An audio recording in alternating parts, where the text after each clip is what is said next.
información de arte y cultura. En el mes de noviembre se celebrarán 100 años del nacimiento de Amalia Hernández, por lo que el Ballet Folclórico de México tiene preparados diversos eventos para celebrar a la bailarina y coreógrafa creadora de esta compañía, quien falleció en el año 2000.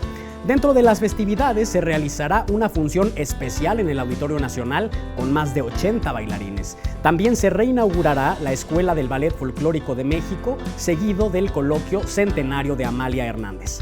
Habrá también una muestra fotográfica en la Galería Abierta del Bosque de Chapultepec, esto a partir del 11 de septiembre, con todo lo que ustedes deben saber de Hernández. Fotografías de archivo con sus presentaciones en otros países, los trajes típicos utilizados por los bailarines, los movimientos empleados por estos y la singular alegría expresada en sus funciones a lo largo de estos años. Finalmente, tendrá una gala en el Palacio de Bellas Artes, donde la agrupación estará acompañada por la Orquesta Sinfónica Nacional.